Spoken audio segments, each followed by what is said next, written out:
Central California की San Luis Obispo county में एक ऐसी तकनीकी साइट चल रही है जिसे एनारोबिक डाइजेस्टर कहा जाता है और हिटाची जोसन इनोवा वो कंपनी है जिसने ये फैसिलिटी बनाई थी। इसके टॉमस ग्रैट्स ने मुझे दिखाया कि किस तरह ऑर्गेनिक फुजले को बिजली में तब्दील कर रही है। आइए बुनियादी बातों से शुरुआत करें। ऑर्गेनिक फुजला क्या है? ऑर्गेनिक फुजला गाय का गोबर हो सकता है, ये सहम के पत्ते और बागीचे का फुजला हो सकता है, ये घर के किचन से बचने वाले फल और सब्जियों के छिलके हो सकते हैं, या गला सड़ा फल जो आप बाजार से लाए हो। यहाँ तक कि फास्ट फूड रेस्तोरानों से, जिनमें बड़े फ्रायर्स होते हैं, ग्रीस और इस्तेमाल शुदा खुर्दनी तेल की शक्ल में जो फ्राइंग ऑयल एक बार इस्तेमाल हो जाता है तो बाद में वो नामियाती फुजला बनता है। ऑर्गेनिक फुजले को वेस्ट मैनेजमेंट की वसी तर तस्वीर के तनाजुर में हमें समझाएं। ऑर्गेनिक फुजला एक रिसोर्स है।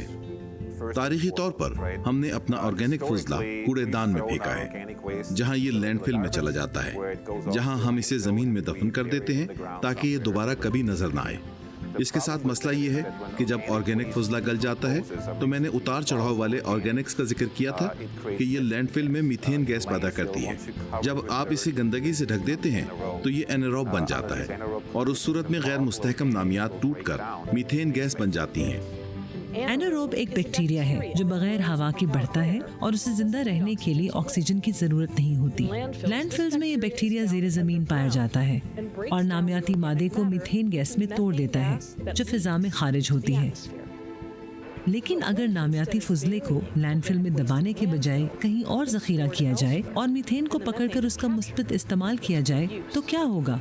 सेंट्रल कैलिफोर्निया में ये जदीद एनारोबिक डाइजेस्टर यही काम करता है। थॉमस मुझे इस बहुत बड़ी फैसिलिटी में लेकर गए और बताया कि ये कैसे काम करता है। हेलो, मैं टॉम बोल रहा हूँ। मैं रिसेप्शन हॉल में अपने टूर ग्रुप के हमरा आऊंगा। तो ये रिसेप्शन हॉल है। ये ट्रक यहाँ ये कचरा लाते हैं और फर्श पर डाल देते हैं। इस कचरे में ऑर्गेनिक फुजला है जो शहर के घरों से इकट्ठा किया गया है। फिर एक ट्रैक्टर इसे जमीन से उठाकर सिस्टम में डालता है। फिर इस कचरे को आहिस्ता हरकत करने वाले श्रेडर में काटा जाता है और ये बहुत ज़रूरी है कि हम आहिस्ता हरकत पर तवज्जो दें, क्योंकि अगर इसमें प्लास्टिक का बैग या आलूदगी है तो हम नहीं चाहते कि वो प्लास्टिक वापस छोटे छोटे टुकड़ों में कट जाए, क्योंकि फिर इसे बाहर निकालना मुश्किल है। और फिर हम स्क्रीनिंग के मरहले में जाते हैं जो एक स्टार स्क्रीन है। लिहाजा ये घूमने वाले सितारों की एक सीरीज है जो इस तरह से फासला रखती है कि हमारे पास 2.5 इंच माइनस फ्रैक्शन होगा। लिहाजा हमारे पास 2.5 इंच और इससे छोटे टुकड़े नीचे फर्श पर गिरते हैं और यही वो मवाद है जो डाइजेस्टर में डाला जाता है। फुजले के छोटे टुकड़ों को एक बंकर में पहुंचाया जाता है जहां एक खुदकार क्रेन दिन के 24 घंटे ऑर्गेनिक फुजले को कन्वेयर्स पर डालती है, जहां से ये एनारोबिक डाइजेस्टर वेसल में जाकर गिरता है। तो यहाँ हम फीड कन्वेयर और फीड स्क्रू के दरमियान बाहमी रब्त को देख रहे हैं जो दरअसल इसे डाइजेस्टर में फीड करता है। और आप देख सकते हैं कि मवाद काफी खुश्क है। कन्वेयर बेल्ट पर जो आता है वो तकरीबन 46% ठोस है और हम डाइजेस्टर के अंदर जो चाहते हैं वो तकरीबन 30% ठोस होना चाहिए। एनारोबिक डाइजेस्टर नामियाती फुजले को बायोगैस और बाद में कंपोस्ट में तब्दील करने के अमल का कलीदी हिस्सा है। ये इस तरह काम करता है। ये मेन डाइजेस्टर वेसल है। ये वो जगह है जहां ये तमाम जादू होता है। अगर आप अपने पीछे कन्वेयर बेल्ट को देखें तो यहाँ फुजले को बजरिया फीडर डाइजेस्टर के सामने तक पहुंचाया जाता है। और इस वक्त जो आप इलेक्ट्रिकल इंजन की आवाज सुन रहे हैं ये एजिटेटर है। ये डाइजेस्टर तकरीबन 100 फुट लंबा है और इसका कुतर 28 फुट है।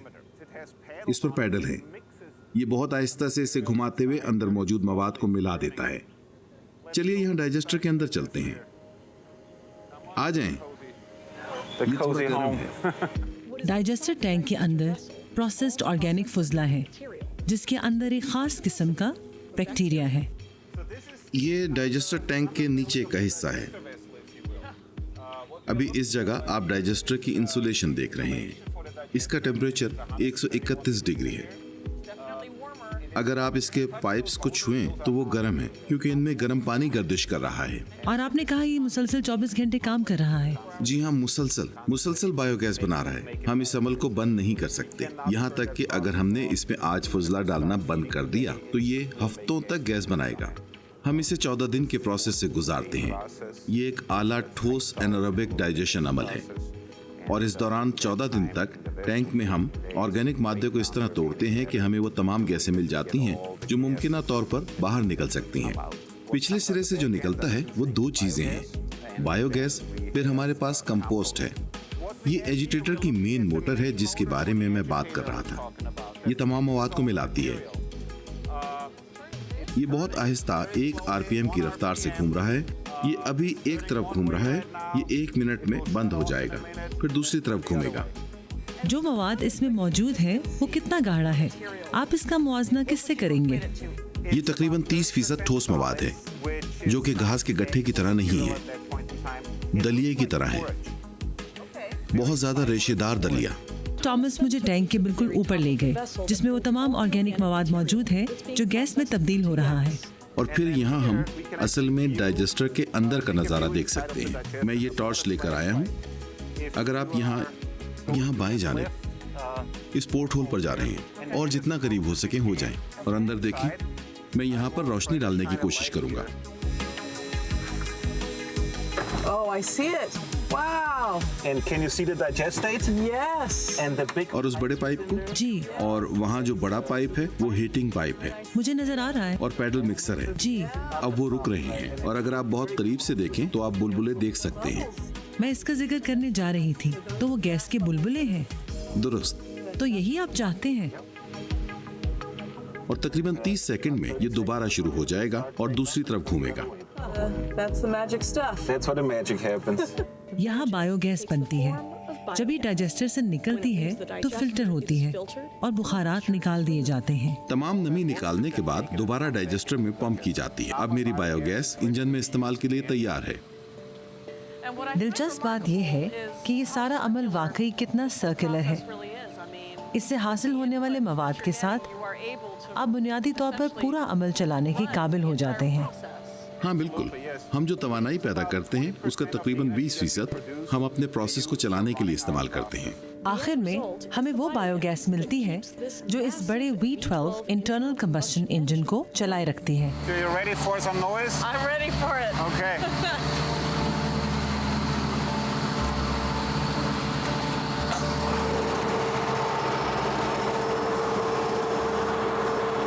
ये इंजन जनरेटर को चलाता है जिसकी बिजली मकामी इलेक्ट्रिकल ग्रिड में जाती है। टॉमस कहते हैं कि इससे पैदा होने वाली बिजली से 600 घरों को चलाया जा सकता है। इस सिस्टम की दूसरी आउटपुट को प्रेस केक कहा जाता है। ये वो ठोस मवाद है जो डाइजेस्टर से बाहर आता है। कंपोस्ट में ढलने से पहले ये एक हतमी स्क्रीनिंग से गुजरता है। और अब मटेरियल बन गया है और बेचने के लिए तैयार है। और अब हतमी स्क्रीनिंग के बाद ये 1 इंच के 7/8 हिस्से के बराबर है और इस शक्ल में किसानों को बेचा जाएगा। Yeah, and this is what would go in your garden as well. Absolutely. तो यहाँ ऑर्गेनिक फुजले को जिस तरह इस्तेमाल में लाया जा रहा है, क्या आप मेरे लिए इसे मौसमियाती तब्दीली के वसी तनाजुर में बयान कर सकते हैं? जी जरूर। मौसमियाती तब्दीली का वसी तर तनाजुर ये है कि हम ग्रीन हाउस गैसों के इखराज से गुरेज कर रहे हैं। हम लैंडफिल के इस्तेमाल को कम कर रहे हैं। कचरे में औसतन तकरीबन 24% ऑर्गेनिक मादे होते हैं, लिहाजा लैंडफिल्स की इजाजत देना बहुत मुश्किल है और इनमें से कुछ बल्कि बहुत सी जगह खत्म हो रही हैं। और इन ऑर्गेनिक्स को लैंडफिल से बाहर निकालकर हम लैंडफिल की जिंदगी को बढ़ाते हैं और फिर हम लैंडफिल से ग्रीन हाउस गैसों को रोकते हैं। हम इस फुजले को बायोगैस बनाने के लिए इस्तेमाल कर रहे हैं और बुनियादी तौर पर ग्रीन हाउस गैसों के इखराज को कम करने में मदद करते हैं। रियासत कैलिफोर्निया ने लाजिम किया है कि ऑर्गेनिक्स को ज्यादा और बेहतर इस्तेमाल किया जाए, जो या तो एनारोबिक या कंपोस्टिंग की सूरत में है। मुझे लगता है कि बहुत से लोग इसको नज़रअंदाज कर देते हैं। आप ये नहीं सोचना चाहते कि ये कचरा कहाँ जाता है या इसके साथ क्या होता है। आपके ख्याल में लोगों के लिए जानना क्यों ज़रूरी है कि वो इस सिलसिले को फॉलो करें और यहाँ जो कुछ हो रहा है वो क्यों अहम है? इंसानी रवैये को बदलने के लिए कई नस्लें दरकार हैं। सिर्फ आपको एक मिसाल दूं, जब मैं यूरोप में 70 और 80 की दहाइयों में छोटा था तो हमने पहले ही रिसाइकलेबल और ऑर्गेनिक्स और इस तरह की चीज़ों को अलग कर दिया था। और हमें इसी की ज़रूरत है कि हम इस दुनिया को अपने बच्चों के लिए उससे बेहतर जगह बनाएं जिस शक्ल में ये हमें मिली, क्योंकि हम फजा में आलूदगी के अखराज को जमा होने नहीं दे सकते। हमें कुछ बेहतर करने की ज़रूरत है और इन वसाइल को इस्तेमाल करने की ज़रूरत है, ना कि सिर्फ उन्हें ज़ाया करने की। माहौलियाती तब्दीली के असरात से निपटने के लिए टेक्नोलॉजी का क्या किरदार हो सकता है और आप इस अमल में कहाँ फिट होते हैं? मौसमियाती तब्दीली इतना बड़ा मसला है कि इसका सिर्फ एक हल नहीं है। हम यहाँ एनारोबिक डाइजेशन के जरिए ग्रीन हाउस गैसों के अखराज को रोककर उसमें अपना हिस्सा अदा कर रहे हैं। ताहम हमारे पास एक बड़ा मसला माजी में इखराज की जाने वाली ग्रीन हाउस गैस का है। लिहाजा मिसाल के तौर पर कार्बन को कैद करके इस्तेमाल करने जैसी टेक्नोलॉजीज पहले से मौजूद आलूदगी को कम करने में अहम किरदार अदा करेंगी। ये रिसाइकलेबल तवानाई की तरह है। बायोगैस मादनी ईंधन का मुतबादिल नहीं बन सकती। ये हवा, शमसी, जियोथर्मल और बायोगैस का एक मजमुआ है जो दरअसल फॉसिल फ्यूल्स की जगह ले सकता है।